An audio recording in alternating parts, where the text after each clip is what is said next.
ఇప్పుడు no cost cough syrup తో 60 రూపాయల విలువ గల ఇన్హేలర్ పూర్తిగా ఉచితం. దెబ్బకి దగ్గు జలుబు మాయం.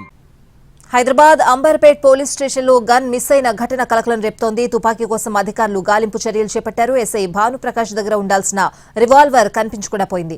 కొన్ని నెలల నుంచి భానుప్రకాష్ దగ్గర ఉండాల్సిన తుపాకీ దొరకకుండా పోయింది. బెట్టింగ్ యాప్ లో ₹1 కోటి వరకు పెట్టి నష్టపోయాడు ఎస్ఐ భానుప్రకాష్. ఎస్ఐ భానుప్రకాష్ పై ఇప్పటికే 2 కేసులు నమోదు చేశారు పోలీసులు. సర్వీస్ రివాల్వర్ పోయిందనే విషయం చెప్పకుండా దాచిపెట్టాడు భానుప్రకాష్. గ్రూప్ 1 పరీక్షల కోసం వెళ్తే విజయవాడలో కనిపించకుండా పోయిందంటూ స్టోరీలు చెప్పాడు. భానుప్రకాష్ తుపాకీని పోగొట్టాడని అనుమానిస్తున్నారు ఉన్నతాధికారులు.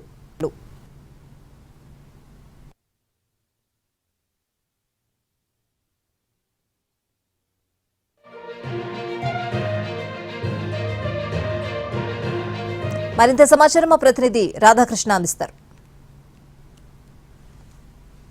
పోలీస్ డిపార్ట్మెంట్ కు తలనొప్పిగా మారిన ఎస్ఐ భానుప్రకాష్ కి సంబంధించిన గన్ను ఇప్పటి వరకు కూడా ఇంకా రికవరీ కాలేదు. అంబర్పేట్ పోలీస్ స్టేషన్ లో ఎక్కడైతే సీజ్ చేసిన వెహికల్స్ ఉంటాయో ఆ ప్రాంతంలో మొత్తం కూడా జల్లెడ పెట్టారు. జీహెచ్ఎంసీతో పాటు పోలీస్ స్టేషన్ సంబంధించిన సిబ్బందిని పిలిపించి అందరూ కలిసి కూడా మొత్తం పోలీస్ స్టేషన్ లో జల్లెడ పట్టడం జరిగింది. ఎక్కడ కూడా రివాల్వర్ కి సంబంధించిన జాడ మాత్రం కల్పించలేదు. ఎందుకంటే అతను ఎస్ఐ సంబంధించిన టేబుల్ గన్ కిటికీకి పక్కనే ఉంటుంది కాబట్టి ఒకవేళ ప్రమాదవశాత్తు ఏదైనా కింద పడిపోయి ఉండొచ్చా, లేదా భానుప్రకాష్ ఏదైనా గన్ను కింద పడేసి ఆ తర్వాత తీసుకొని వెళ్ళడా అన్న కోణంలో కూడా చెక్ చేయడానికి మొత్తం కూడా ఆ పరిసర ప్రాంతాల్లో మొత్తం కూడా చెక్ చేయడం జరిగింది. ప్రతి ఒక్కటి కూడా జల్లెడ పట్టారు. కానీ ఎక్కడ కూడా ఎలాంటి ఆచూకీ మాత్రం లభించలేదు. దాదాపు మే 29న ఉదయం 6:50 ఎస్ఐ భానుప్రకాష్ పోలీస్ స్టేషన్కి వచ్చి అతని డ్రా నుంచి ఒక వస్తువును తీసుకొని వెళ్ళినట్లుగా చాలా స్పష్టంగా సీసీ కెమెరాలో రికార్డ్ అయ్యింది. దీన్ని బేస్ చేసుకుని పోలీసులు అంటే దర్యాప్తు అధికారులు అతన్ని విచారించినప్పుడు మాత్రం తాను కేవలం బంగారాన్ని మాత్రమే తీసుకుని వెళ్ళాలని తప్ప వెపన్ని మాత్రం తాను తీసుకొని వెళ్ళలేదనే ఇప్పటి వరకు కూడా అదే విషయాన్ని పోలీసులకు చెప్తూ వస్తున్నాడు. ఇప్పటి వరకు కూడా గన్ ఎక్కడ ఉందన్న విషయాన్ని మాత్రం చెప్పట్లేదు. దీంతో పోలీసులకు పెద్ద తలనొప్పిగా మారింది.